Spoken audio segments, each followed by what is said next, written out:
Hi, everyone. Just a few little words on compassion.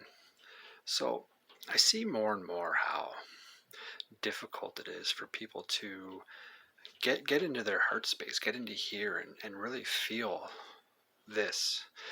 So many people out there focusing on, the third eye. They want more psychic abilities, they want to see more, etc., etc. And, constantly focusing on one chakra, you know, that can definitely throw the system off, but that depends on how much you're focusing on that one area when really you want to focus on all of your chakras. It's like if you only worked your upper body when you went to the gym, there would be imbalances. But anyways, I see so many people have a hard time getting into here, and many reasons for that, and definitely heart scars are going to be a huge role, if not the role, why people have a hard time getting into here. And then when they try to get into here, those heart scars come up, those past pains and hurts come back up to the surface. And that's what letting go, or why letting go is so important, because when you try to become, say, a better human being, a better person, more compassionate, more loving and caring, or just feel more joy in your life, the more that we hold on to, the more that gets in the way of our joy, of our happiness, of our compassion, and feeling it and getting in here.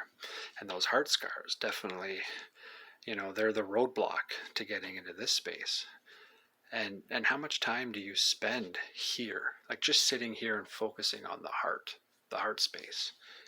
um, and the more you do, the more you'll get into that space. It's kind of like when, like I said about the third eye chakra, people focusing on the third eye chakra because they want to become more psychic, have more intuition, whatever it might be. So they focus on that chakra in order to cultivate or create more of those experiences, to nurture those experiences, plant those seeds and grow them.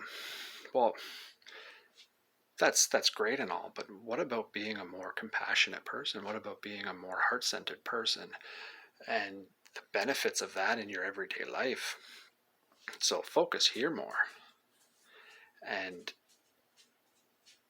if we carry so many heart scars with us, that's getting in the way of your happiness. And who doesn't want to be more happy? Who doesn't want to go through life with more joy, compassion, and just feeling good?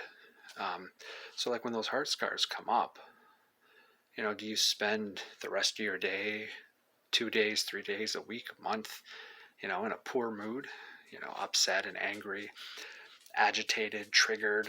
And then do you take that out on other people? Do you behave negatively with other people? And I get it. Everybody has good days and bad days. And, our interactions can reflect on what's going on in here. When you're at war with yourself, you're at war with the world. And you can see a lot of people that you can tell they're at war with themselves just by their demeanor. You spend enough time around somebody, you can see how they behave, you get to know them enough, and depending on how perceptive you are, you can see people who definitely are at war with themselves. And so why go through life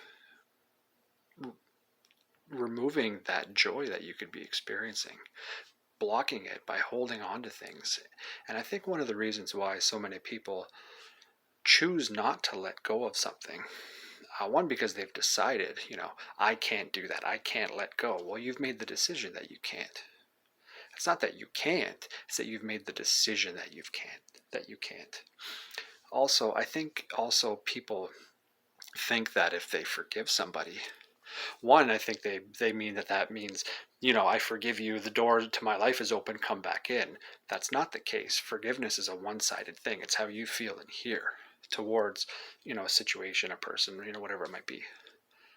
And I think people feel that if they forgive somebody, or if they let go of something and move on, then what they felt is invalid, or how they feel is invalid, or their experience is invalid. And letting go of something or forgiveness or moving on or moving forward, it's not about invalidating your own feelings. If anything, it is the highest form of validation of your feelings you can do, because you have to face them, acknowledge them in their entirety and in their all of their truth that they are.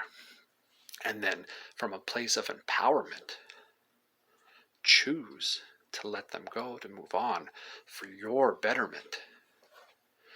Because your betterment, like being happy, feeling good inside, whatever that might be, that who doesn't want to feel joy and happiness and be, have a good deal of centeredness, equilibrium.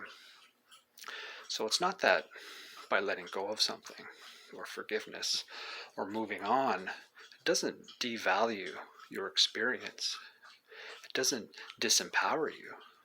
It empowers you.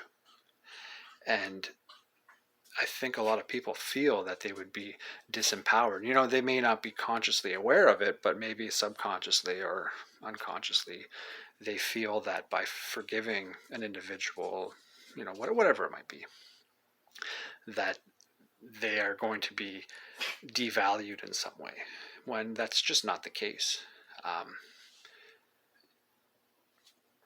You're not devaluing yourself by forgiving somebody, by moving on. You're honoring that person, you're honoring yourself, you're honoring what transpired, and you're choosing from a place of empowerment to take a higher road, to take a better road, to move forward with your life, because at the end of the day, how you feel in here is number one. That's more important than anything. So letting go of things is one of the most empowering things you can do. Don't ever let anybody ever tell you otherwise. And don't ever think that you are devalued by moving forward, by letting go, because you're not. That is empowerment. That truly is empowerment. Don't ever forget that.